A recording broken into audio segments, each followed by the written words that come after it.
When the right people come together at the right moment, when they care almost as much about winning as they do about each other, they can become the best of the best.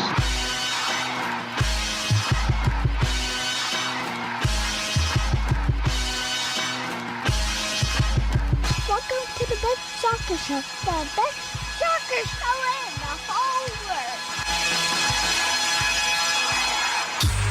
Here we go. It's the best soccer show. Jason Davis, Jared Dubois. The final show of 2023 because it's the holidays and people are busy and kids play sports and I probably looked weird as you came in because I thought you had hit the drop twice for the music. And I was like, why did he hit it twice? I'm hearing like a 3-second delay. I had the show open because I needed to cut and paste a link. So you started the show. I'm here and I'm hearing it play live. You. That's like some sort of weird Inception thing. Like that's like meta experience. Like you were watching the show you were on while it was starting, and you were on it. I've never seen Inception. You've never seen Inception? Wow. Okay. No. I mean, I could understand why you might have dodged that one, but it's a decent watch. It's a popcorn flick. I liked it. It gets complicated. I usually like Christopher Nolan movies. I haven't seen Dunkirk either, but I like. There's some Nolan stuff I haven't messed with, but that one I like. That one's fairly enjoyable. Okay, we are live. It is a Thursday night. I'm gonna get my dates right. We are back. We're live. This is our final show of 2023 because some people are going on holiday vacations. Some people have other things they're doing. A gentleman's going to wine country. Are you going to a gentleman? Wait, am I a gentleman or am I going to wine country? Which one are you asking? Who do you know that's a gentleman? How do we establish whether or not you're a gentleman? What does that mean? You're a gentleman. I hold the door open for my lady. Okay, all right. I make sure she gets her pleasure first. Oh, okay. Well, I'm also successful in said endeavors, therefore I must be a gentleman. There you go. Okay. A gentleman to you. Been watching a lot of Gilded Age on Max with my wife. Have you seen that one? No idea what that is. It's set in late 19th century New York with the robber barons and fancy people in New York. Christine Baranski plays a fancy rich widow in this. So are we thinking like Gangs of New York era? You know what it is? Yeah, more or less. A little bit later than that, I think. This is Julian Fellows. This is the same guy that did Downton Abbey. So if you know anything about Downton Abbey, he's just taking Downton Abbey, which that happens a little bit later in the timeline, but it's basically like an American version of Downton Abbey. You have the upstairs and you have the downstairs. You have the fancy rich people and you have the servants and that whole dynamic. Anyway, that's not what we're here to talk about. We're here to talk about American soccer in 2023, and I also think we're going to look ahead to 2024. But before we do that, I mean, we should congratulate the Columbus Crew on a third MLS Cup trophy. Jared, at this rate, they're going to be catching your Galaxy before you know it. The Kings of Ohio. It ain't going to happen. You know why it's not going to happen? Because I believe in Will Kuntz. I believe in Will Kuntz. All right, Kuntz is your guy, huh? Okay. I mean, he has to be. Okay. I got a lot riding on this. I think he's a smart guy. I think he's going to start to figure it out. So congratulations to the Columbus Crew. Played some very good soccer this year. Saw Wilfred Nancy dancing on stage in Columbus at the How do you parade. not feel good for that guy, though? Like, I mean, he's there's certain people that win the MLS Cup, and you're like, Wilfred Nancy, you don't feel that way, though. No, you're absolutely thrilled for that guy. I like Darlington Nagbe, and I'm a fan of Aiden Morris's game. And Cucho Hernandez was an inspired signing. Tim Every team should want a Aiden Morris, like the guy that grew up as a fan of the club, going to a local guy. You know, like there's a couple guys out there like that. There's a few, but Aiden Morris is just such a great story. I mean, it's hard to root against Columbus these days, unless you're Nick Supensauce. And look, let's again, Columbus wins. They deserve to win. But also, let's just, and I know you won't do this, so I'll take it upon myself. LAFC has built themselves quite the program. For sure. I think Steve Trundle is a very good coach. They'll be back. It's time to move on from Carlos Vela, though. There's some rumors that Monsieur Bouanga may decide to go back to Europe because he's not been able to get his wife in the country. That's always a tough one. Like That's when rough. the family's split up and you got to play. So we're gonna see how that goes. But congratulations to the Columbus Crew. I mean, so one of the winning reasons the that Thierry Henry is not still coaching in this this league right now. That's a good point. Before I forget, because otherwise I will, and we'll get to happenings in 2023 and all of that. Let's shout out our friend Morgan Tensa, who left us, not of her own volition. She left us a while back. She's working for the new USL outfit in Jacksonville, and they got their name and their logo and their look. Jared, what do you think? I like the color palette. As a colorblind man, first of all, I should preface, but from what I understand about it, we don't let you comment on anything involving colors anymore, right? I think their blue is kind of similar to this blue, isn't it? That I'm wearing right now. Is that a blue? Are you sure that's? It's absolutely blue. What if I could get everybody to buy in on telling you that that's not actually blue? Jared, that's a green shirt. What are you doing? What are you talking about? Nope. Blue? There's that's certain green. Things I know. I know this is some kind of blue. It is like a sky blue. Not that you have any frame of reference for that, but yeah, it's like a sky blue. I think it is similar. Back. Morgan's on board with this. Congrats to Morgan. Shout out to them for getting their branding in, getting everything done. Sporting Jax, JAX, for that club, that outfit with, I think, they're going to have a USL Championship team and a Super League team, which is the new women's league that USL is launching. Morgan's going to correct me if I'm wrong. Yeah, Morgan's going to correct me if I'm wrong on any of those things. So, absolutely. Yeah.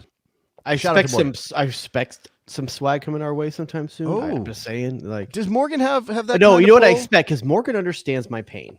Yeah. Okay, she's been behind the scenes. I expect for me to get swag and not for me to get blanked because of all of this. You need to get blanked because of all of this. I got to get blanked. Okay. Ooh, Morgan wants my address. Oh, better tell the lady. Okay, you ready for this? He lives in Ontario, California. Easy. Okay. Canada. Canada. All right. So we are here to review 2023 in American soccer and look out for 2024. And I think what we landed on was a sexy 6 stories from 2023. Jared Dubois, big sexy 6. He would let me do sexy 69 stories. There are lines on this show. There's a limit to what I'm allowing in terms of, it goes both ways. I don't. Damn, dog, that's inappropriate. Is that a 69 joke? I don't know. That was well done. If that was a 69 joke, then that was well done. All right, so we are talking about 2023. We picked out 6. Jared, let's count it down. Let's do it this way. Number 6 on our list, Leeds United States of America. Now, I didn't say they were all going to be great stories or fun stories to talk about. Bigger stories. They're pretty big stories. It feels crazy. Yeah, that seems Jesse like a long time Marsh coaching that team, and McKennie and Aronson and Adams all playing for that team was this year. It seems insane to me that was what's crazy also is that, remembering that it was just about a year ago, and McKennie got one game with. Did he even get one game? What are we talking about here? Did he get one game with Jesse Marsh? Oh, he did not. He arrived. I believe he arrived, and Jesse got fired before he stepped on the field. Somebody's going to double check on that. I want to say he got one game, but I'm not. Maybe positive. He did. You're right. Maybe he did. Maybe he did get one game, and then he got fired. And obviously we had high hopes for Jesse Marsh at Leeds. It felt. I'm not going to say like the stars are aligned or something, but it felt like a nice fit, right? We got to shoot our shot, man. When you say we, you mean we're putting all of American soccer's hopes and dreams into the Jesse Marsh basket? Is that what you're saying? At that time, I think so. I think we're getting to shoot our shot a little bit in Italy right now as well. But last year, there was one big shot, and that was it. If you are going to take a shot, I think I'd rather take a shot in Italy than England. But maybe that's about a different thing. Jesse Marsh arrives at Leeds, saves them, gets a chance to go into the next season, and we knew it was going to be dicey. We knew it was going to be a challenge. We knew he was going to be up against it because Leeds was sort of set up to be a yo-yo club, set up to be a relegation fodder side. I'm still trying to decouple my Americanness from my assessment of everything. Where have we landed so many months later now? Jesse Marsh, unlucky at Leeds, Jesse Marsh ineffective at Leeds. Jesse Marsh, it can be both. It can be a little mix. It can be a cocktail. Watching Bamford play, it feels unlucky. Things. Sure. Patrick Bamford. Rodrigo injuries. If you want to be completely reductive about this, you could say Patrick Bamford got Jesse Marsh fired. And you wouldn't be wrong on some level, right? A couple of chances of points were missed from get taken. Poor positions. And Leeds isn't in trouble, and Leeds now. It also went wrong for the American contingent. Aronson had some nice moments in the beginning of his run there, but by the time we got to the end of the season, it was not working anymore. Weston McKennie arrived, as you said, in the window to join a Leeds team to try to help them up. End up having to play the 6 a lot of the time because Tyler Adams' injury. Got pushed into positions that he was not super comfortable in because his compatriot Tyler Adams went down with that injury. I mean, that's another thing. Like, what a black cloud that is, that Tyler Adams started that injury run that still is following him that long ago. I mean, it's we're talking 8 months of no football, right? Or barely any if he stepped on the field again. Maybe February we're hearing now. Maybe February before we're getting hurt again. So it's been Leeds is a place that American players and coaches should never go again. It is salted ground. Like it is a nuclear waste site. It's a super fun site for American soccer, Jared. Like if we found out that Leeds, maybe they get promoted, they come back to the Premier League next year, and we find out they're in the market. How many years before American plays at Leeds again? Oh man. I don't think it'll be that long. Aron's still on the books, right? He's only. I'm going to say 3. He is on the books. I don't know what they're going to do with him. 3, at least 3 years. Well, okay, 3 years post. Well, I guess they could have an American in the championship too. Here's the thing: they still have American owners. Like they're going to try to make. This the 49ers, I guess, but. Yeah, are the Niners like, let's go get American players to look around? I mean, there's a lot of teams out there that are American owners that are wanting Americans. They're collecting Americans, like AC Milan. You know, like there's or American influence, I should say, in ownership. That there's teams out there that are trying to make sure they bring the Americans in. Because here's the thing: American fans, we buy a lot of shit. Like we buy jerseys. You know, like we support the boys that are abroad. And I think there's a aspect of that American owners understand. Maybe we should do this polling. Do you own a Leeds United jersey? No.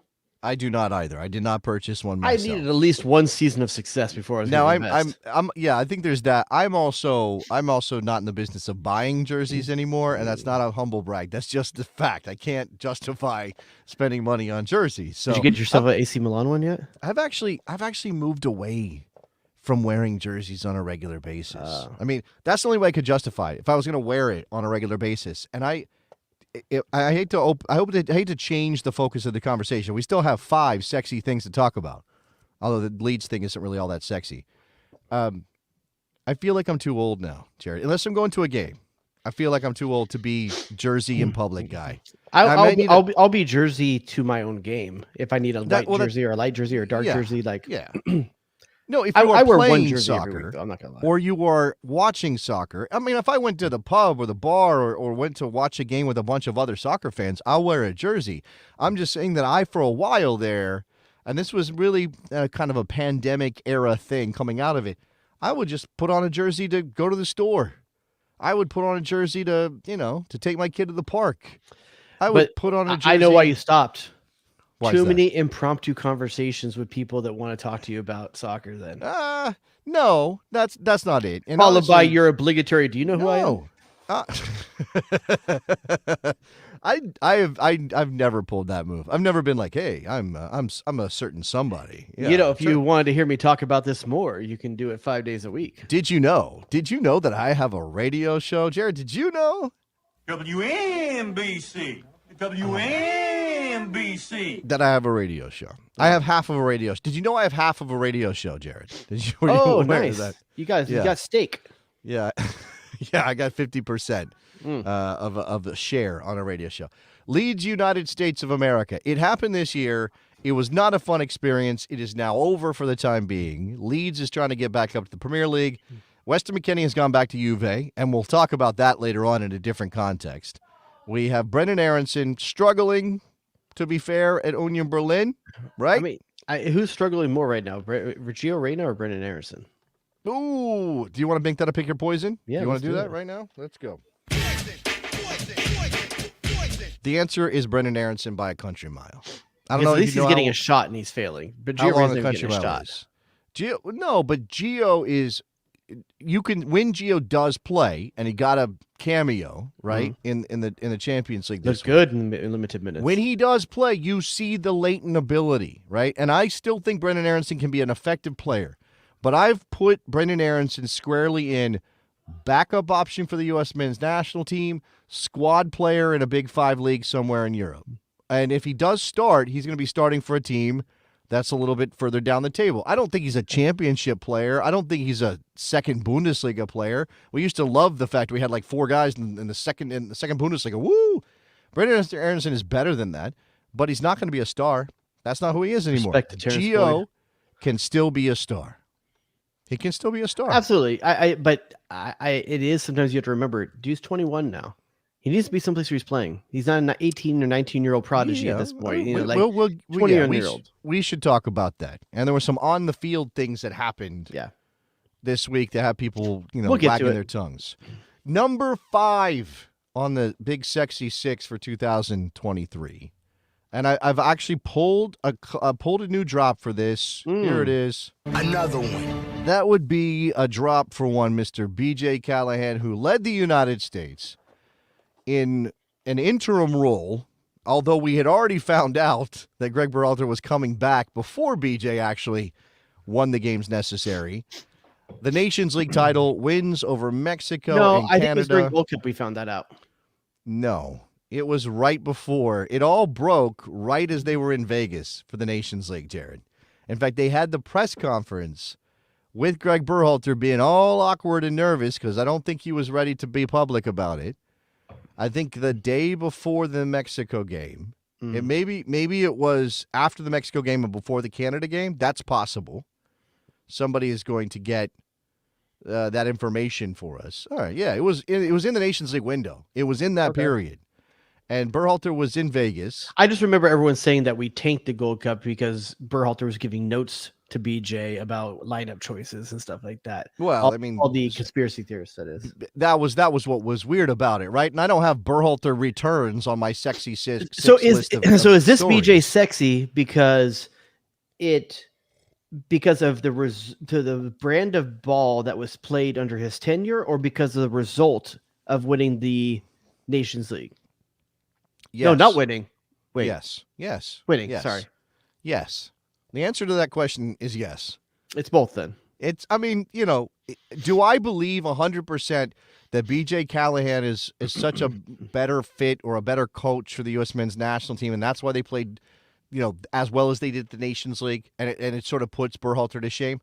I don't buy that, right? I don't buy that BJ did anything dramatically different. I mean, we talked about how he was pushed into making some decisions with his lineup. Now, maybe he wouldn't have played Tyler Adams if Tyler was available. But remember, Tyler wasn't available. So Gio Reyna stepped into the midfield. We got this mix that we hadn't seen before. I will also point out that Mexico was absolutely terrible at the time. Yeah. And Canada was not the Canada that had qualified first in CONCACAF. Also some distractions on the Canada team with some of their federation stuff going on. Oh, yeah. I mean, it was not the best moment for Canada. Again, I think BJ did a great job. For sure. And if they had said, hey, we don't know about Greg and we're going to give BJ a shot, I wouldn't be mad about it. I wouldn't. And I didn't want Greg to come back in the first place. So I was already kind of like, what the hell are we doing here? What are we doing? What are we? Do I have that drop? I used to have it. I don't know. What are we doing? That's, Mr. Twelman. All right, so the Nations League, Gio Reyna was the star of that show. I mean, did you feel just because you talked about Twelman, just real quick, I'm sorry. Did you feel that Taylor Twelman was yelling most of the play-by-play during the game? Wait, I feel like there was a lot of yelling. We just tangent off to the side here? You talked about Twelman for a second. I don't know. I just feel like he yelled a lot during the MLS Cup. I think that Taylor projects. I don't know. Maybe that's what it is. I think he projects, and I think he likes to be forceful with his commentary. Okay. I respect the style. I respect the energy. All right, so BJ's still around the team. Is that enough? Is it I don't know. Is what enough? That we have one BJ? You're saying is one BJ enough? Is that what you're asking me? We had a summer, the BJ. We didn't have a summer of BJs. We had a short period where BJs were in high supply, and we felt good about that period. So we're like some of those marriages were once a year. What? Yes, right. BJ's come to town once a year. BJ, yeah, we don't. Some people don't take your BJs for granted. I think is the lesson, right? Don't assume that a BJ will always be there. Don't look a gift horse when in the when a mouth. BJ arrives, be excited, be appreciative, recognize that something special is happening. Respectful. When there is a BJ around, Something special is happening. Something special is happening. Yeah. I think the hard part is I've yet to see the U.S. replicate the freedom in which it played during those games in the Nations League. It still hasn't happened, despite having Gio still in the lineup. And yes, there's been a few guys in the most recent window that were not available, but they were available in the window before. And we've yet to see the U.S. play again what the perceived freedom that seemed to be happening during that window. Maybe BJ just got lucky. Maybe things just aligned. Well, I mean, that's the thing. We don't know. We can't prove either way. Sample size is too small. It's a matter of belief. But even under Anthony Hudson, I thought they looked better as well. If you believe that Berhalter was holding them back or something that Berhalter was doing or whatever was something that Berhalter was doing was a problem for this team, and BJ took the shackles off and he let them run free like the stallions that they are, then you're upset that Berhalter came back and BJ got relegated to an assistant role. And maybe the friendly windows and the Nations League win against Trinidad and Tobago over two legs has you further convinced that Berhalter is part of the problem. I mean, we as we've established now, after getting past that hurdle, and the Nations League in March, I think this time around, is not going to do anything to change it. The only way that something changes between now and the 2026 World Cup is if the U.S. goes absolutely dog shit in Copa America. Drops all three games by multiple goals. It looks like a disaster. There's a segment of the American fan base that would trade that. I don't think that makes you a very good soccer fan, and I don't want you as part of my community. You can't root for bad things to happen because it'll bring a result you want in terms of the coach. That's trash. As a Galaxy fan this year, there was times early in the season where I was hoping for that to happen. You want a tanking mentality? You want the U.S. men's national team to take a tanking I mean, it's not tanking because they probably wouldn't try to do it. But you're basically saying, I prefer to think of it as I'm radiating my body to the point of almost dying in order to kill a cancer. You just turned Berhalter coaching the national team into cancer treatment? I just said there's times where you take extreme measures for an extreme result. Oh my God, I know. Jay Rodius. Oh man, what stage is that? I feel like I can't make those. I can't say that. I can't ask. No. What that? Go to DEF CON 2. Yeah, that's about as far as it goes, maybe. I don't know. Sometimes extreme measures are necessary. All right, so the United States wins the Nations League. Gio Reyna is the star of the show. BJ Callahan, also the star of the show. And again, another one is the way we're going with that. If you don't get that reference, BJ Callahan. Do we want to? Okay, number 4 on the Sexy Six, and this was pre-Nations League, right? He showed up, he played, he scored against Canada off the sexy ball by Gio Reyna. But it was the Folarin Balogun recruitment process, the choice he made, the decision to show up, everything that led up to that decision coming out of his trip to Orlando and getting spotted by sleuths on the internet, that feels like an arrival moment for American soccer. We've tracked planes before. I remember when Clint Dempsey made the move to Seattle, people were tracking planes. This felt different. This felt like real work was getting done. Crazy. Are you saying that we influenced the Ohtani stuff with Toronto like last week? I'm saying that college football fans have been doing that for a long time, and it's easier for them. I saw this point made, and it's true.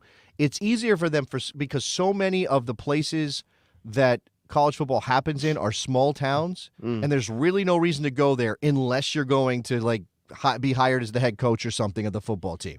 So when you're flying to Toronto, you could make if you were flying to Toronto, and obviously Ohtani did not choose the Blue Jays, but if you were going to Toronto, you'd be like, I just want to go visit Drake. I'm going to go hang out for a while. Maybe I'm going to catch a Raptors game, whatever it is. In hindsight, he did miss an opportunity to be wined and dined by Drake. At least you should have put it out at least in a couple more days.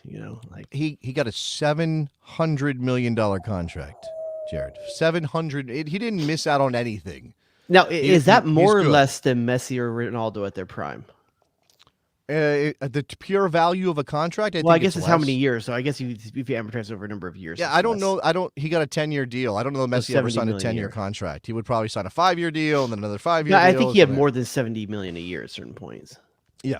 So, but Balogun picking us. I mean, I think in retrospect, with a little bit of time, it's not nearly as exciting now as it felt back then. I'm not saying he hasn't delivered something or that he won't be good, but part of that is kind of mitigated by the fact that Ricardo Pepi is scoring a bunch of goals for PSV. Yeah. And he's done some things and he's playing, it's almost like we needed somebody to step into that role so much that when Balogun, this Arsenal product who had scored some goals in France, but what his next path was going to be, what his next step was going to be, was some very goals. unclear. Third best, highest scorer in France. No. He scored goals in France, but he had one season under his belt where he was sort of a notable goal scorer. It's not like we were saying, and there were a lot of penalties in there too. He's a sure thing. We didn't know that Balogun was a sure thing, but we treated him like he was.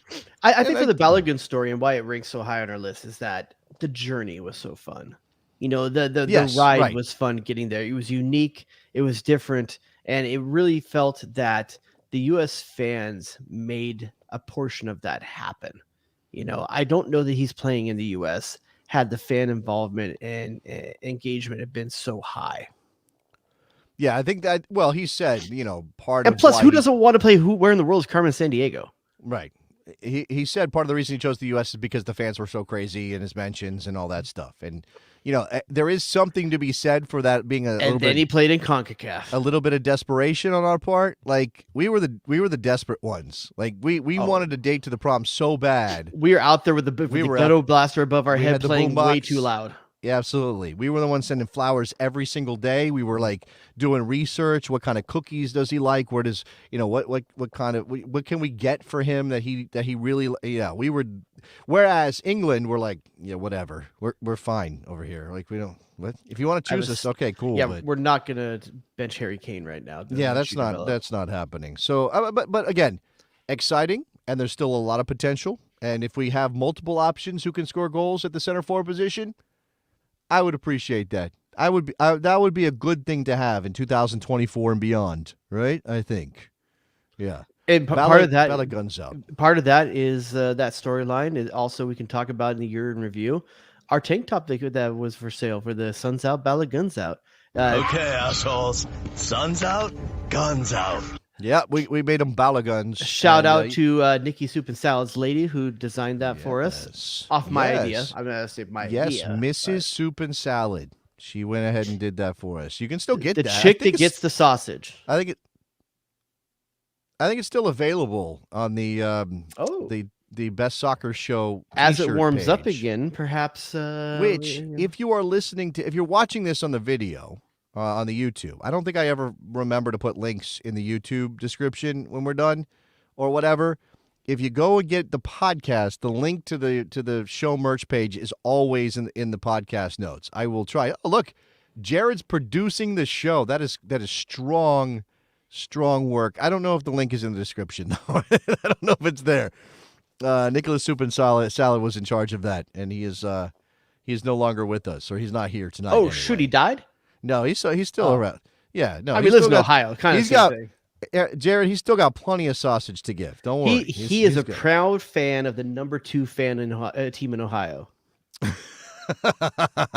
He is a proud fan of the second best soccer team in Ohio. That is absolutely true. It's so fun when he's not here to defend himself. Oh, could you imagine the faces he'd be flipping me right off now? from the camera down below. It'd be so good. It would be so good. Let's just pretend for a moment. Let's Miss just you, Nikki. Oh, look at that. He's flipping us off. Oh, Jared. Okay. So Balogun chooses the United States of America. Certainly fun times. Let's see. I think I've doubled up on some of these topics. I think we could throw Major League Soccer in here. We're going to get to the biggest news in MLS. But Jared, Apple TV. It debuted. We moved all of our content over to a streaming platform. There were some hiccups, especially in the beginning. It was a different way to experience soccer. I think it's hard not to say, though, in hindsight, it wasn't a win overall. I mean, not to bury the lead on one of our future topics, but Apple TV allowed us to position MLS Well, for so, a growth moment. Without mentioning that future topic, which everybody's going to realize is number one on this list, would it have been a success without that number one on the list? I mean, the hearing that we think he got a cut of the Apple deal, the Apple money, but also let's be honest, Apple has the ability to permeate the globe more than if they had been on a Fox deal or an ESPN deal. You'd have to make subsequent deals for all these different affiliates around the globe, right, to present your product. Right. Well, whereas Apple TV, you just turn on, you pay a fee, and you're accessible anywhere on the globe. Well, look, and it's absolutely true. You know, like they did with that U2 album nobody wanted. If Apple wants to push MLS content on every single iPhone user in the world, and that's what, billions of people, they can just do that. They can just say, here's a thing you should check out. And even if they get, what, 1%? You enable push notifications. This is what you get. That's what you get. Even if they get only 1% of people to click on those things, they're coming out ahead. I mean, and this is why you sign the deal with, if you're Major League Soccer, that's why you sign the deal. Because nobody has more capital, right? Nobody can sort of just kind of play out the story and wait and see what happens like Apple. Like no one's just going to sort of wait and see if their investment pays off like Apple. Meaning their position is so strong financially that even if and this was the roller coaster we were on. Remember this was happening pre number one story, and we were like, oh, everybody says that the numbers are so low and Apple is considering pulling out of their deal with it. We were like 3 months in and people were, Apple's considering pulling out of their deal with MLS. And I never said, oh, the numbers are probably strong, or oh, it's doomsayers who don't like MLS. Though. We had no idea. But it was absolutely impossible to believe that Apple would go through all this process, negotiate the deal, invest in the platform, invest in well, they didn't invest in the production, MLS did, but still do all these things, and then after 3 months go, nope, we're out of this. Especially when they're piloting whether or not their platform would work for a potential NFL deal down the road. Like, there's honest what this is. This is a dry run at a bigger sports league. And going rights or something else. But if Major League Soccer benefits from that, then good for Major League Soccer. Smart on MLS. And listen, it's not all pluses with Apple TV. I mean, there's. It's Apple TV Plus. That's what it's called. That's literally what it's called. Let's go through a couple wins and a couple losses when it comes to Apple TV. I think the wins are no blackouts for fans. No blackouts for years and years and years. Not being able to watch your local team in a local market on TV was brutal. I think having a stable crop of soccer talent broadcasting is a good thing. I think some markets you're getting local talent, you're getting people that aren't necessarily the soccer connoisseurs. I think a more consistent content there. You're getting the same people filming games. I think there's a good consistency with the live production. Yeah, I'll put MLS 360 in the win column. I was not always hold on. The concept and delivery, and it took a little while, right? But that's my issue. Eventually it got there. We didn't need to be staring at everybody's butts for a while. That was a weird thing. But once we got past that, now it's just Liam McHugh throwing it to people who know stuff. And I'm not a fan of the two wrap-ups. Like there's a Saturday wrap-up and then a wrap-up again for like the Sunday content. I think it needs to be all in one shot the entire weekend. I know there's a rush to get it out there. I would like to see it more like a match of the day style. Look, I've got my own issues with the wrap-up product, but that's nitpicky stuff about individual things. I think the number one negative, though, when it comes to Apple is their influence on the playoff structure. Oh, interesting. No, I didn't consider that as part of this conversation, but I guess that's true. And I didn't like the way the playoffs played out. I didn't. And I saw people out there trying to argue that it made the playoffs better. I don't get it. I don't think so. I can't argue that. No, more games, you can say that. But hey, there was some drama out there, but drama's going to happen in the playoffs no matter what. And I think for me, like the average fan, like me, like I didn't tune in because I didn't want to watch that much. Can we credit Apple for what happened at Red Bull Arena? Because if we don't have a 3-game series between Cincinnati and the Red Bulls, maybe we don't get Matt Miazga, storming the referee's room. Like so we're saying Apple. Like it's the U.S. We think Capitol. Apple for that. I mean, it's okay. I hate it for Cincinnati because I love Nicky Soup and Sausage, and his team got I would hurt credit by it. Proud Boys more than I would credit Apple with that. No. I don't know what the libel or whatever those laws are, but I don't. Damn, dog, that's inappropriate. This is also delivered. Aren't all their leaders in jail anyway? Who's going to sue me? Like Cincinnati. All right, so there's that as well. All right, number 2, and we will get to number 1, which is obviously connected to Apple on some level, but number 2, the U.S. women's national team crashes out of the World Cup in the round of 16. Now, this is the first time we had a round of 16 because the tournament was bigger. Yeah. But the U.S. women did not live up to lofty expectations. And it's crazy that in a more watered down tournament than ever before, in terms of how many teams are being allowed in. I'm not saying it's any statement on the talent or anything like how that. dare you talk about Vietnam But in a that. Come on. in a tournament that has more teams in it than ever before, that the U.S. failed even harder to make it to even you can say that, but in terms of the way the tournament played out, and look, okay, maybe because they finished second in the group, that was, I mean, they could have, you're right, that's what it was, right? Two goals against Vietnam? Where they get 2 goals on Vietnam? 3. They scored 3 against Vietnam. Whereas their competitions put up 6, I think. I don't have the scores in front of me, but I know they scored 3 against Vietnam, and it was underwhelming. And then obviously, a loss to the Dutch and a draw with Portugal, and I think that's second 6 up on them, or 6 or 7 on them. And then Sweden, where they played a good game but couldn't find the back of the net and lose on penalties, which, I know there was did the ball cross the line thing on some level. Shouldn't have come to that. But nobody feels like, the U.S. got screwed by anything that happened in New Zealand or Australia, right? It had, they tied the Dutch, excuse me. It was draws against those 2 other teams. It was always, this team's not good enough. Now, I wonder if we would have had that same mentality, if not for being the defending champions and if not for being the most successful women's national team. Because I think as American soccer fans, when it comes to the U.S. women's national team, we did this weird reverse, it's almost like because this team wasn't up to our usual standards, we gave up on them completely. As soon as they showed that they weren't even close to 19 or 15 or 99, we basically said, okay, we want nothing to do with them. What's the evidence for that, though? I don't know. I think people got very negative. This team was not. They weren't non. I don't think they're negative. They're accurate. I think they're realistic. No, but again, there were so many things that went against this team. Okay, was Vlatko the right coach? Maybe not. The results say he wasn't. But he also got handed a real bad hand. But listen, when it comes to a number of things. Injuries for sure, but he also did not invest enough in the next generation. He hung up. No one made him cling to some of these players. Again, only to play devil's advocate, because I do think that he messed up on some level. But the pandemic just screwed up a lot of that planning. Because but that's no different for every other team in the world. No, I agree that that's true.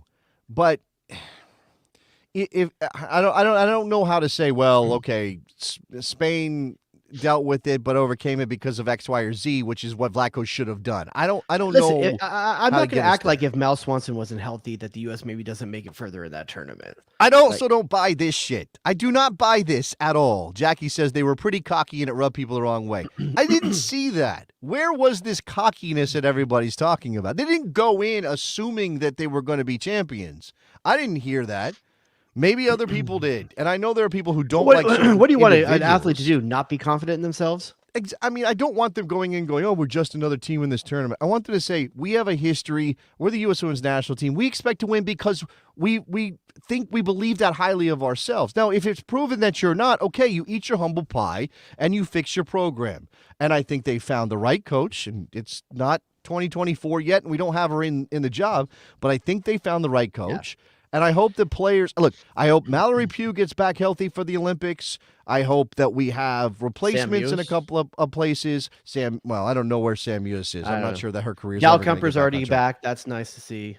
Okay, so there's that. I mean, you do have to move on beyond Sauerbrunn. You have to move on beyond Ertz now because that was her one last go round.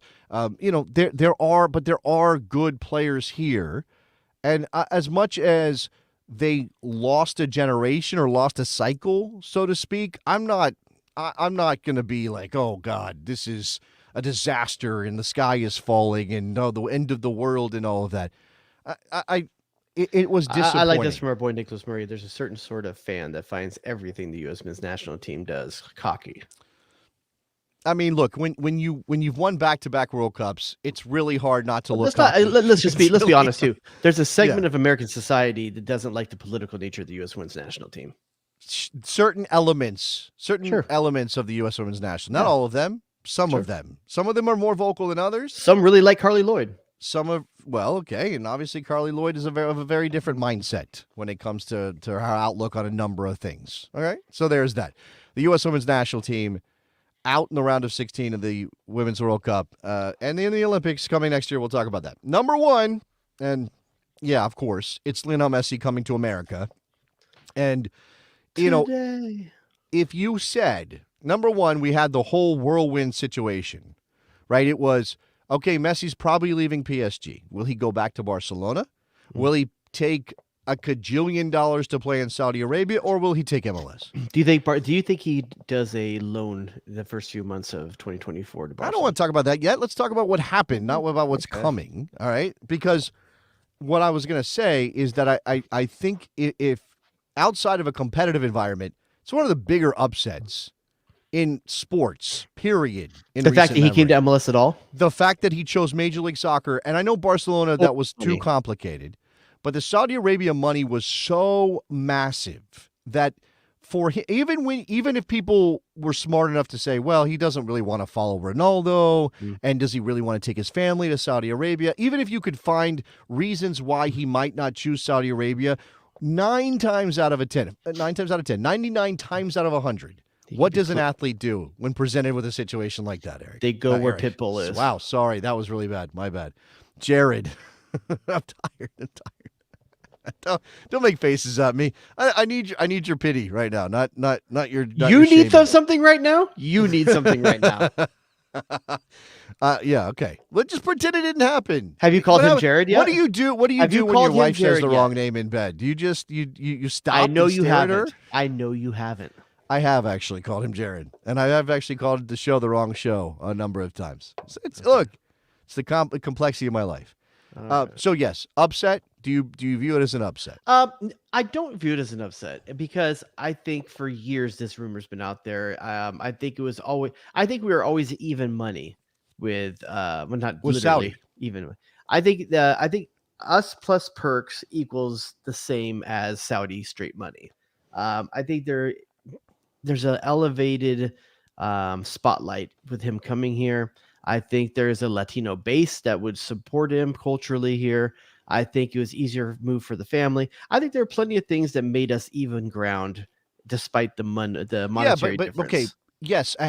Again, in retrospect, all of that stuff is very clear, and he talked about his family being a major concern.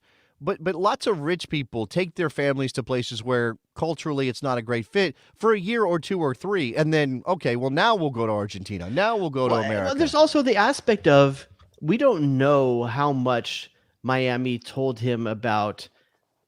They've catered to him in a way that made him able to market him in a different manner than Saudi Arabia would by bringing in Busquets and bringing in Alba. Yeah, that may have been part of it. But okay, look, if any club in Saudi Arabia that was part of the investment that the government put into the sport, if they brought Lionel Messi in, and he said, "Oh yeah, I'd like Sergi to come, and I'd like Jordi to come," they are coming. They're going to be there. I mean, provided they want to, and they'll take the money on offer. So I don't think that that's necessarily something because Miami, yes, did the work to bring in some of his boys, but Saudi Arabia would have done the same thing. Well, I think there's also a thing too. Like, do you know anybody that watches Ronaldo's games? Do you know anyone that even watches Ronaldo highlights? No, I don't know anybody. In fact, I checked on the standings the other day just because I hadn't thought about it I hadn't even thought about the league because I was looking at something. I was like, oh, that's right. N'Golo Kante left Chelsea to go play there. What's happening in Saudi Arabia? I have no idea. And then you know what happened? And this is maybe this is us being ugly Americans. Maybe other people are watching and it's not us. Well, okay, this is definitely me feeling. I feel like an ugly American when this happens. But I go and I pull up the standings, and you know what happened? You couldn't pronounce any of the names. No, I said, I don't know who's whom. I don't know where these teams play. I don't know which players are on these teams. Like I'd have to go do the I'd have to click on the club and click on their roster. Oh, that's where Ronaldo. That's where Neymar. Oh, that's where Conte. Oh, that's where any of these players play. Now I'd have to do that, and I was like, okay, well that's where we are. Now back to Messi coming to America. The other thing I was going to say, Jared, is that if you ahead of time. If you convinced somebody before it all went down, before it all happened, before he confirmed he was coming, that Messi was going to play in the United States. Yeah. And they said, okay, yeah, I believe you that can happen. And they said, well, this is what's going to go down the first month he's in America, and he's going to score the winning goal against Cruz Azul off a free kick in his first ever game, and he's going to lead his team to the Leagues Cup title, and he's going to take his team to a U.S. Open Cup final and beat FC Cincinnati on penalties, et cetera, et cetera. Step up to the script over and over and over again. I don't think anybody would have believed it. Even with Messi, even as magical and as great as he can be. So do you think that the buzz, hype, and just spike, the crescendo that Messi was able to hit upon arrival, was that always going to be there, or did the story help? Oh, the success on the field drove so much. I mean, it amplified it tenfold. Right, he would have been a story, a la Beckham, stepping on any field in America and playing a competitive match. Oh, let's say this too. In the Saudi Arabian game, let's say he goes to Saudi Arabia and he's playing there, and he does the exact same thing. They're not cutting to Serena Williams and Kim Kardashian in the crowd. They're not cutting to like DJ Khaled's son walking out. There's a level of spectacle that MLS is able to provide that Saudi Arabia would not be able to. Oh, absolutely. That's absolutely a fact. There's a clout aspect there. Yeah, and because it's happening in America, all of these, and this is not to dismiss a lot of the world that isn't America focused, but a lot of the world is like, oh, Lionel Messi, the greatest player we've ever seen, is doing these incredible things in America, and it's getting run in Asia, and it's getting run in Western Europe, and it's getting run in South America, obviously, in a way that I'm not sure. I mean, obviously in Argentina they would have played every Saudi Arabian game too, but I think you're right. And by the way, how about this? Vogue magazine named Messi's Inter Miami jersey among the key fashion items of 2023. I've seen it at my kid's school, man. I saw a kid. I think I mentioned this in our Bestie Slack, which you can join by going to patreon.com/thebestsoccershow. I saw a kid. It was a kind of a lanky kid, 7, 8 years old at least. He was wearing his Sunday clothes, his church clothes. I know, Jared, you're a heathen. You don't go to church, but we wear some people wear you have to wear special clothes for that shit. Just something like collar. You wear a collar. You don't wear. Oh yeah, the one that has the white part in the middle. No, that's for the priest. You don't come in with Crocs, right? You don't come in with joggers or sweatpants. You got to come in. So anyway, this kid was wearing his khakis and his button-up polo shirt, and he had a full Inter Miami Messi kit over the top of his church clothes. And I was like, wow. That's his deity of choice. That's incredible. That's just Let's not incredible. forget the spike that Inter Miami got on viewership in Finland with Robert Taylor's success. Oh, well, I mean, you can say, I know you're making a little bit of a joke, but what you can say is guys like Robert Taylor, guys like Benjamin or Benjamin Kramaski, whatever you want to say, who got a U.S. men's national team look, benefited incredibly from Messi's appearance there in the United States. I mean, Drake Callender, the goalkeeper, got a ton more attention because Messi was there. Bobby Robinson. There's a number of players that have gotten a little bit of run off of that. All right, so that's number one. That's our Sexy 6 stories from 2023. If you comment down below if you're watching on YouTube, let us know what we forgot. Yeah, let us know your thoughts in the comments. Let's talk transfers a little bit, Jared, because we mentioned in passing at least one of these.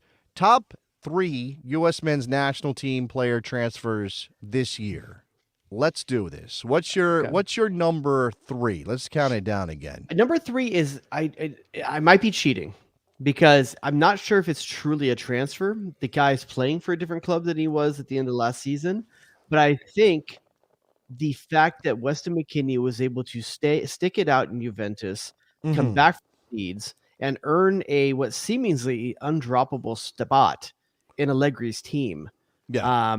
the guy has been duct taped, playing 3 different positions, but most recently getting his own normal position, one back in that advanced midfield role.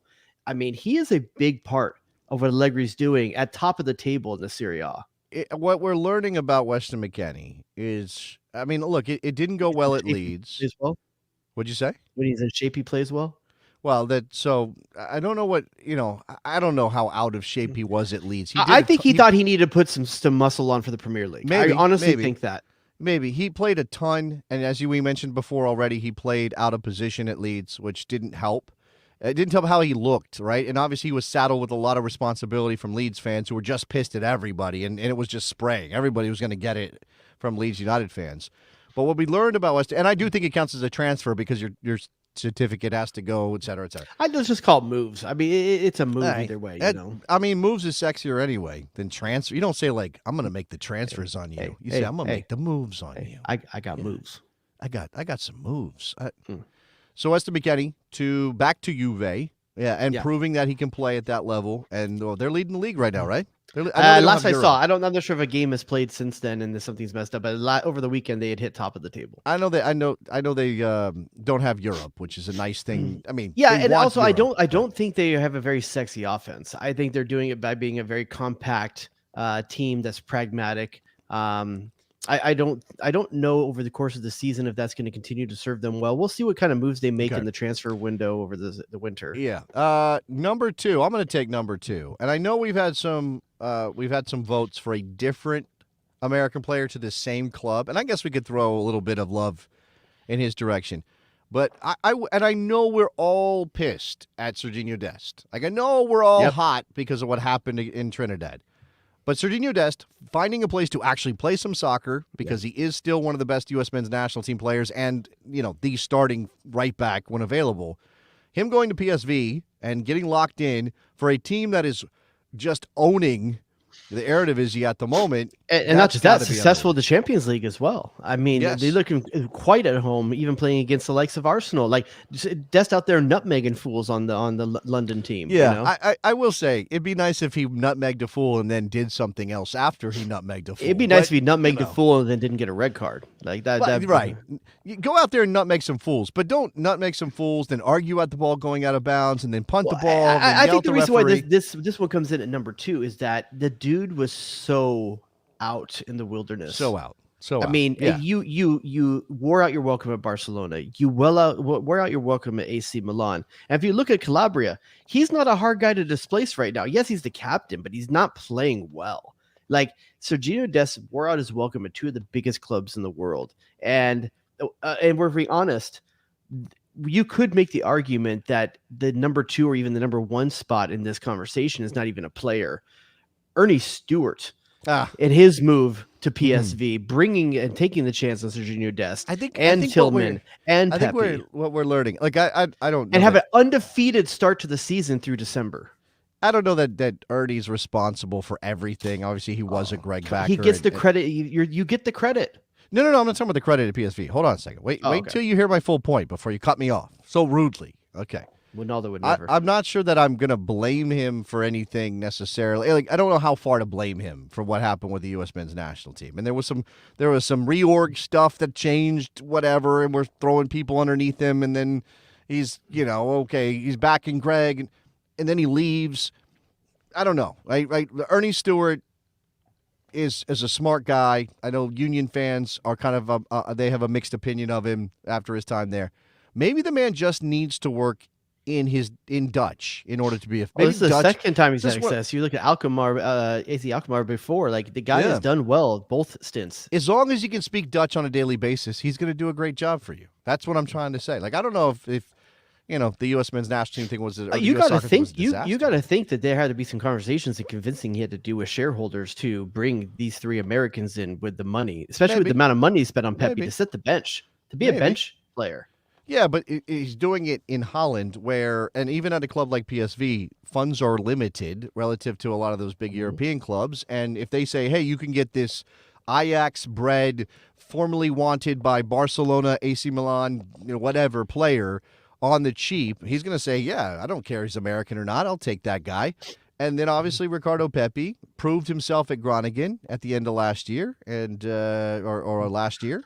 Let's fast forward 4 months. Yeah. Malik Tillman, by the way, best of the group. Okay, I know Pepe's scoring goals, and I know Dest is getting playing time, but people will tell you that Malik Tillman, especially after that Champions League performance he just had, might be the most talented guy in that. So let's take that to the next evolutionary step. Then 4 months from now, let's assume PSV's on 4 losses on the season, which is totally possible right now. It's totally possible they're. I mean, I don't think they're ever going to lose. I don't think they're going to lose a game. I think it goes 100%. Really? No, I'm just kidding. Oh, okay. No, of course not. Let's assume they're on 4. They're on 4 losses on the season. Okay. Can any of these Americans sell higher than that moment? Do they all need to move at the end of the season? Because how do you replicate a season like that? Okay, and how long do you stay in the Dutch system? Tillman might be able to stay longer just because he's a little bit in a different situation contract-wise with these guys. Pepi and Dest, man, do you move at the end of the season? Do you stay in Holland? I think Pepi probably needs to stay for another year. Become I think the starter? Dest probably could move, but I'm not. But it doesn't. We don't need it to be. That's a hard thing though, because you finally found a home again. No, I know. He would have to think really hard about it and whether it's the right fit to go. But if what I'm saying, if he wants to go and PSV runs away with the league, but I was going to say that probably more important to all of the stock for those players, and obviously Pepi is only getting sort of mop up minutes and then a start in a game that doesn't really matter all that much. What matters more is making, say, the Champions League quarters. If they win their round of 16 matchup, whoever they get, they are a pot 2 team. It depends who they're going to get, but yeah, they're going to get an incredibly difficult opponent because they're a pot 2 team. But if they do get past the round of 16 and into the quarterfinals, and those players have something to do with it, their value is going to skyrocket.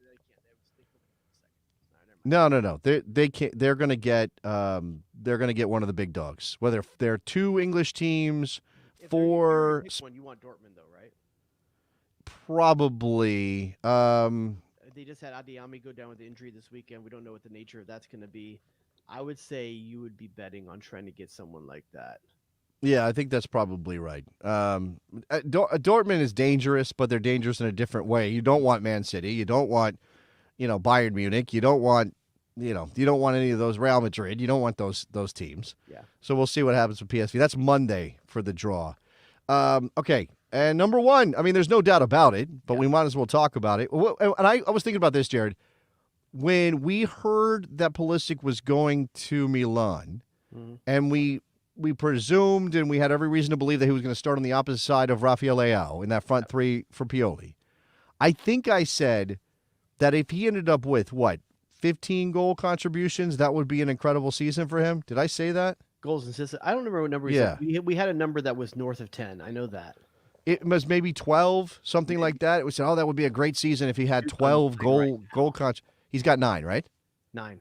9. 6 goals, 3 assists. 6 goals, 3 assists. And leading scorer for the team. Now, this is always the issue, right? And I don't know how to, I'll pray to the soccer gods and my God. You pray to whoever you pray to, spaghetti monsters or whatever. You don't have to say it. No, I don't. But it's a looming question with him always. So what I'm saying is, he's already had a great season so far, but his ability to kind of turn this into a truly great season. I wish you healthy hamstrings. I wish you healthy hamstrings. Yeah, we're going to put that on our list for Santa Claus. In fact, I was thinking about that earlier. If we had made a Christmas list, because we do have some wishes for 2024, I guess we could technically ask Santa, let's put healthy hamstrings for Christian Pulisic on our Christmas list, Jared. Yeah. Okay? Okay, all right. I'm happy with that. Now, I know you don't put the Christ in Christmas, but I'm going to pray for that. Okay. I am 100 in favor of the winter solstice celebration that the pagans invented and the Christians stole. All right. Okay. Thank you. You don't sound like a pretentious asshole at all when you say. I'm not pretentious. Like I'm just historically accurate. You don't sound like a douche at all when you say stuff like that. Like people who celebrate Christmas don't know that's. I'm sorry case. I ruined that Jesus was actually born. No, you didn't ruin it. That's my point. December. You think people who celebrate Christmas and celebrate the birth of Jesus don't know that that's where this all comes from? I really don't. I really don't. Okay, well, that's crazy because I guarantee you most people know that the celebration and the timing of it is not a function of when Jesus Christ was actually born. Wait, Anyway. how does Santa fall into Christianity? Welcome to Christ Talk on the Best Soccer Show. What? How does Santa Claus fall into Christianity? What book of the Bible? So Jesus came down from the cross. Yes. And he went to the tomb. Well, they put him in the tomb, and then he rose, and then he was on the way to heaven. Oh, he came out through a chimney. He ran into somebody. And this guy was like, I need a job. Can you hook me up with something? I know you're Jesus. You got a friend upstairs. He made a sleigh fly, and he said, "Well, look, if you can get to the North Pole, it might have something for you. Just remember, this is kind of a work release situation. You got to report in every now and then. There we go, Santa Claus. Okay, all right, cool. At least I know the story. All right. So as I said, maybe a Christmas wish list. For good old Santa. Yeah, Christian Pulisic, number one move of the off season. It needed to be for the U.S. Soccer fan base. It really needed to be. What's the things that make it so good is that Pioli really wants him.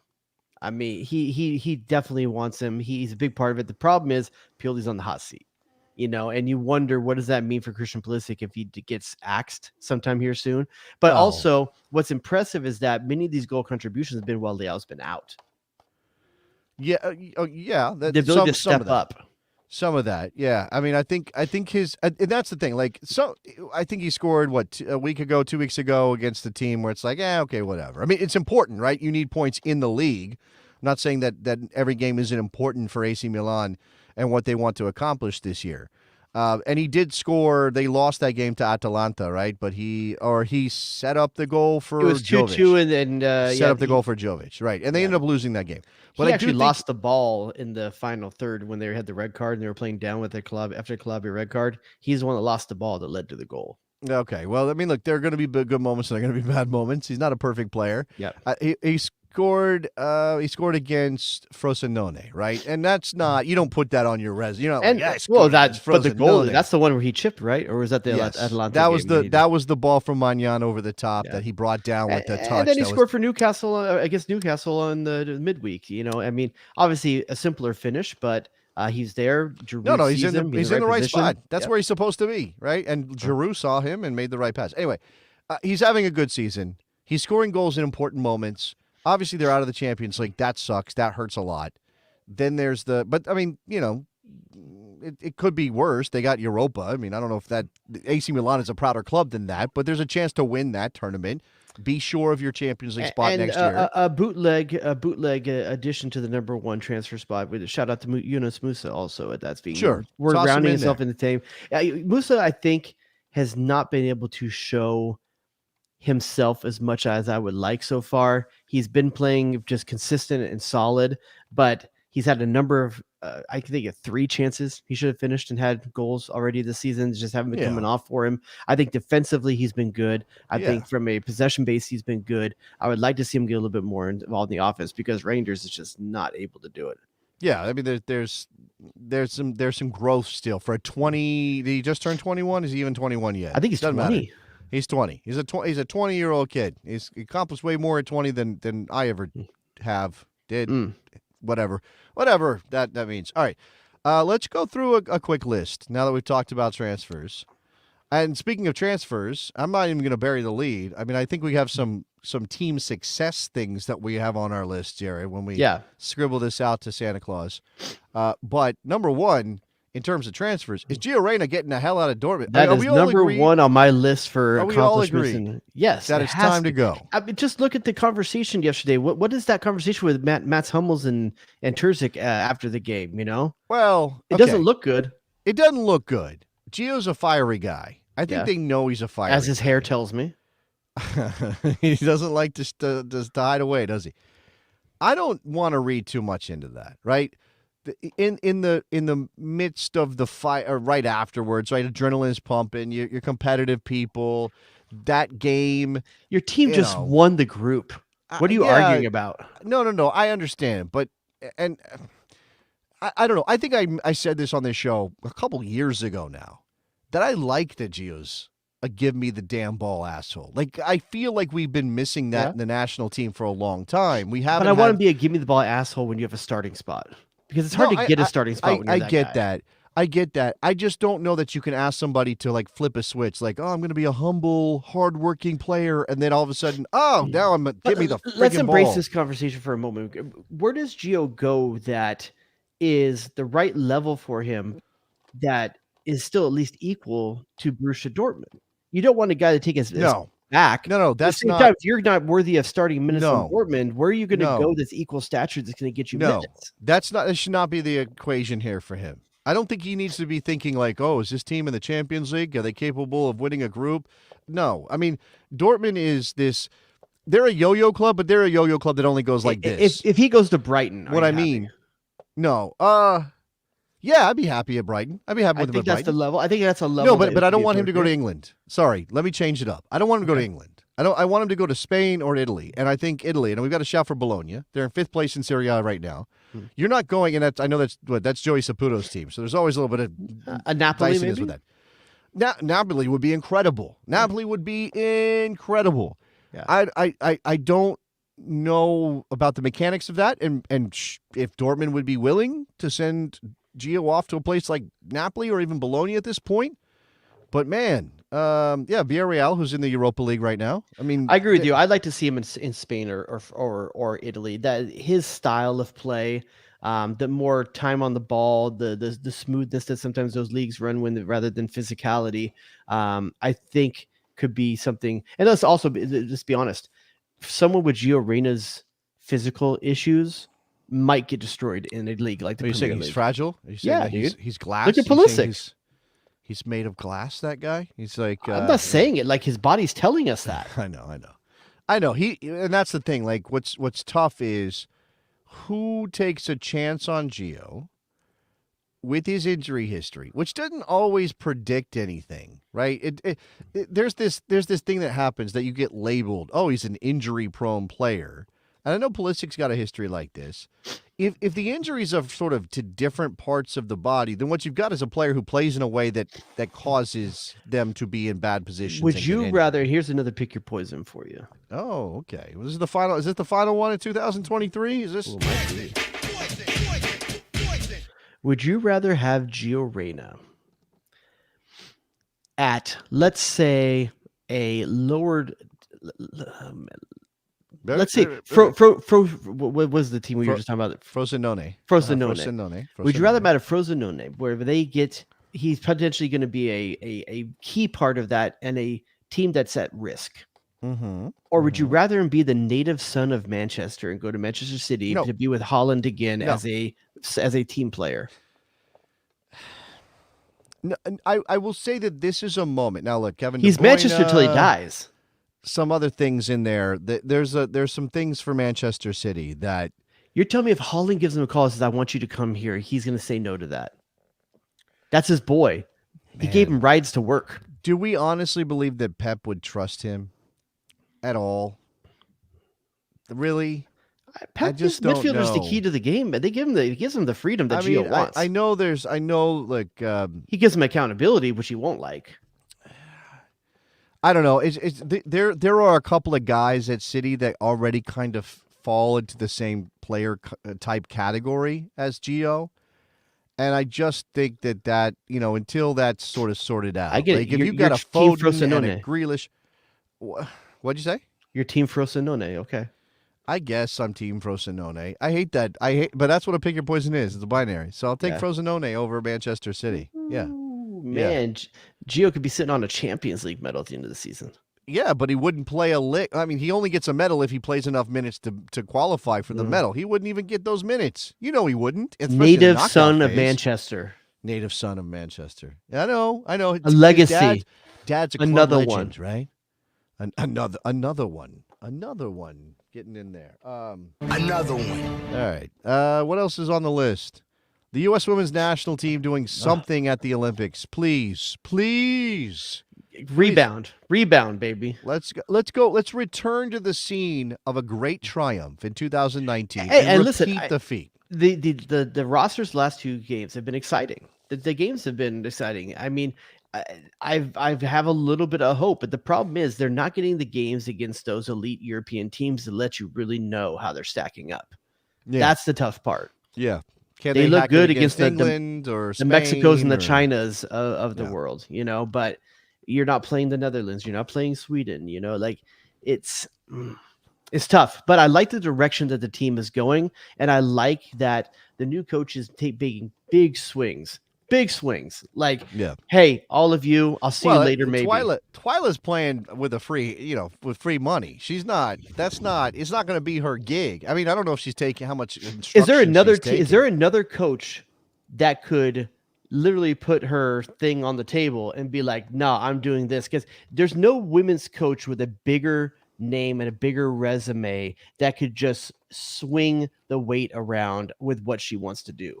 She didn't come in there to worry about the house of cards and knocking it down, right? Like, you came and got me. You came and got me because you want what I do. So be ready for me to ruffle some damn feathers and fix this thing. Well, I mean, sure. Yeah. I mean, she's getting paid like a boss because she is one. And we're talking about Emma Hayes, obviously, who hadn't even taken the job yet. She's getting influence on what these rosters are. Maybe, but she's not coaching. I think you have to recognize that there's this and this applies to even when coaches don't like each other necessarily. There's this sort of mutual respect society thing happening. As much as Emma Hayes, if Twyla Kilgore calls Emma Hayes up or gets on a Zoom with her and says, "Hey, what do you think we should do in these friendlies against China? Do you have any thoughts?" I'm sure Emma Hayes could say, "Well, I'd like to see this player maybe get some time, or I'd like to see you maybe do this tweak." She's not going to coach the team. They don't have time not to do that, though. The Olympics are freaking 5-6 months away. I understand that, but she's not coaching from England, right? So what I'm saying is we still don't know exactly what Emma's going to do. I don't think she's coaching, but I think she's roster building from England. All right, that's fair. That's very possible. Okay.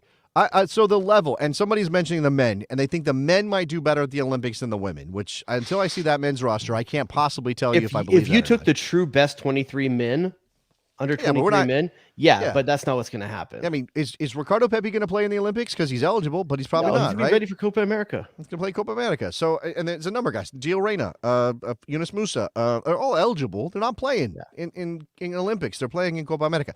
All right, and so let's put a bar for the women. I mean, the wish is a gold, obviously. Yeah. I don't really have a reason to believe they can do it at the moment. I think a final is the minimum that we should expect. Well, that's a silver for sure then, right? Because if you finish runner-up, you get the silver. And then for the men in the Olympics, what's a thought? If they get fourth place in the Olympics, would you be happy? I have a hard time telling you what that result should be, not knowing what the roster is going to be. I think if it's the best roster, you're talking about podium. You really are. I mean, if you're not bringing that roster, if you're bringing the roster that qualified, I think you're hoping maybe to be in the bronze medal game if you're lucky. Okay. All right. That's fair. Do you even know who's qualified for the thing? Are you aware? I'm not, but I'm assuming it's the normal kind of teams that usually are.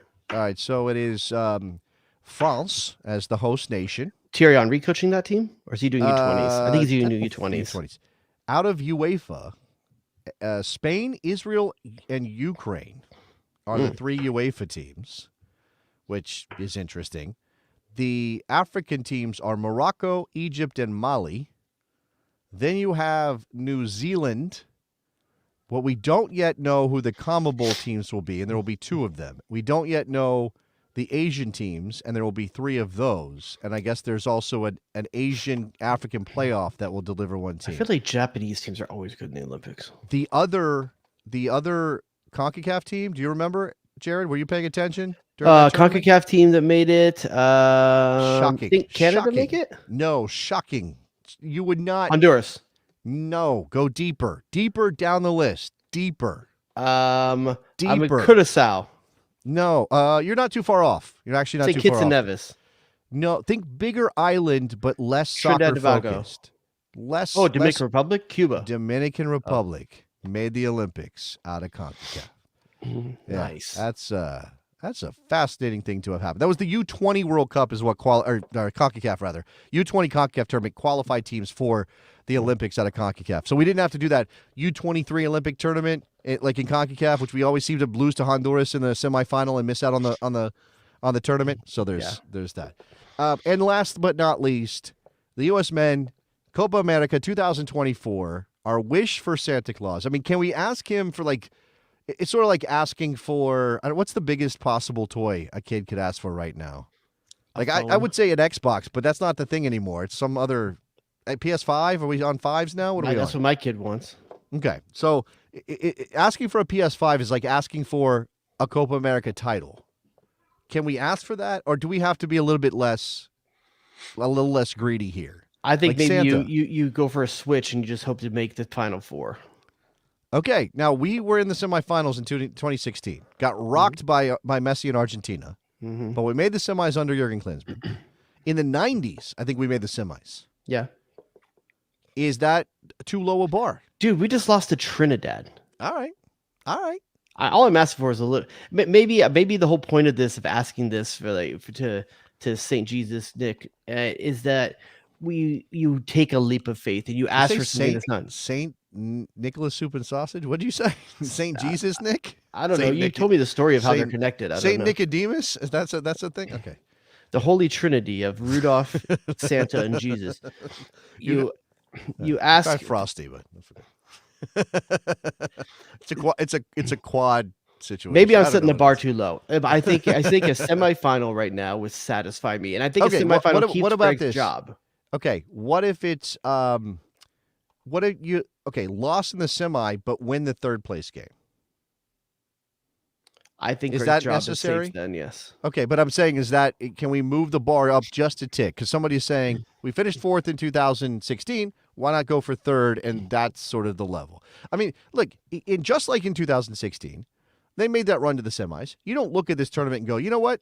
They're the fourth best team. I think you can't just remember the result. You got to remember who that team was. That team got and how there it by happened. Playing pragmatic as hell. Double bucket. I mean,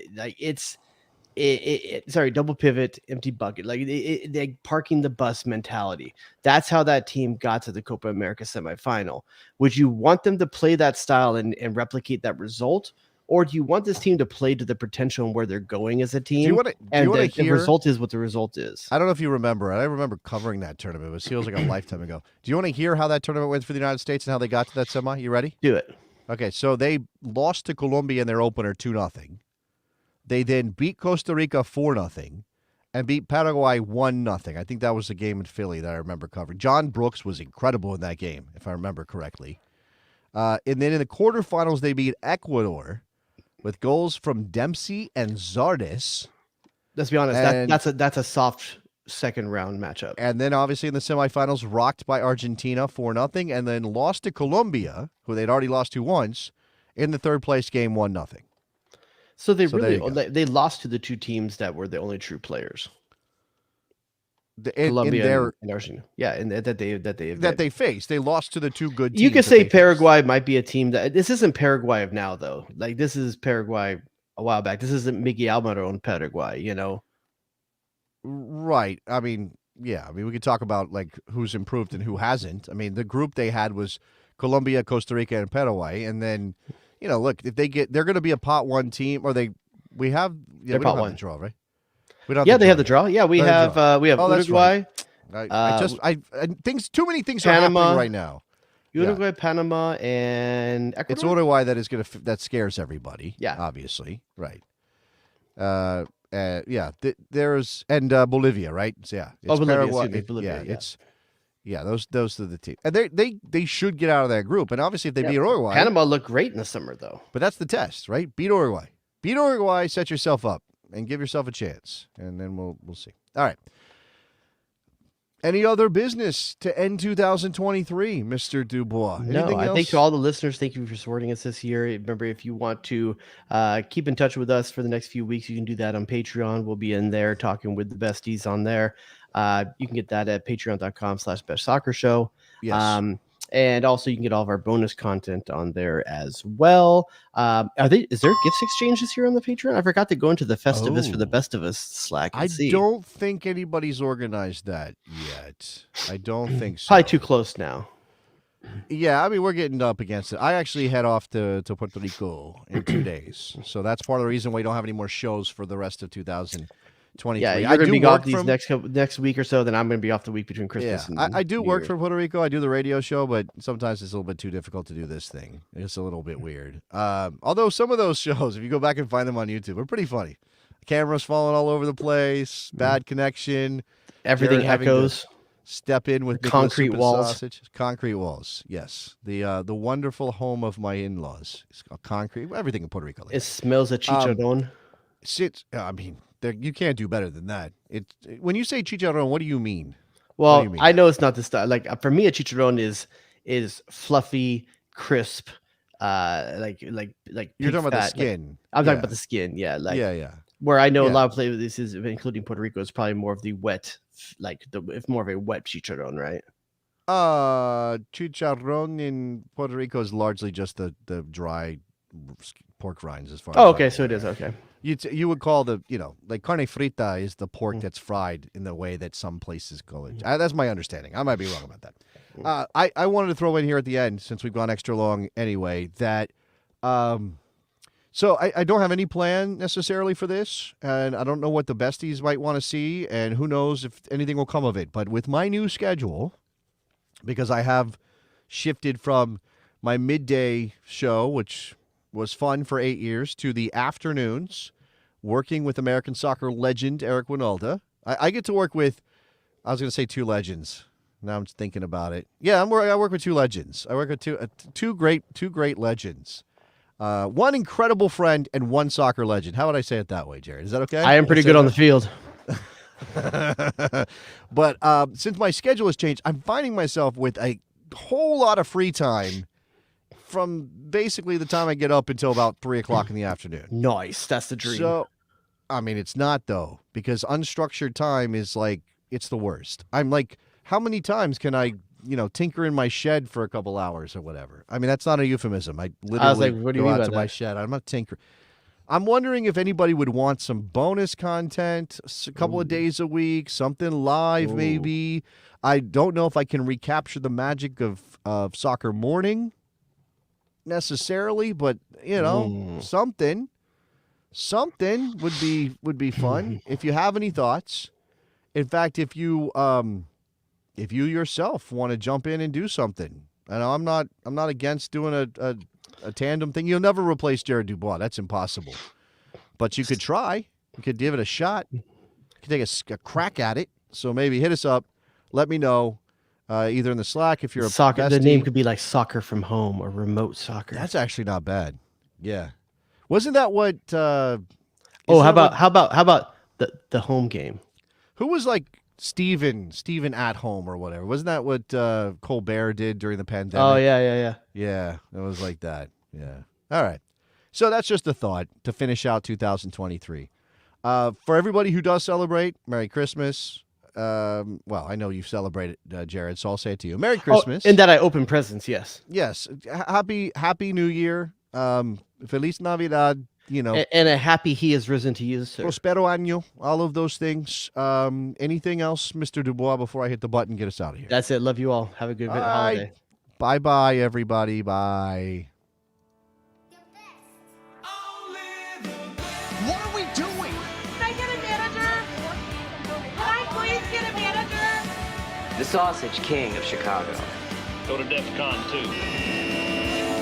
Calm down, Greg. It's soccer. It's soccer. Get to the chopper! Oh, baby! Another one.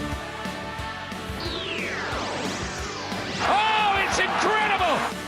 We are at DEF CON 1. DEF CON 1. The horror show. It was there. Oh, here we go, saucing them up. Hit him, wet. Michael freaking Arasco Fiscal. J.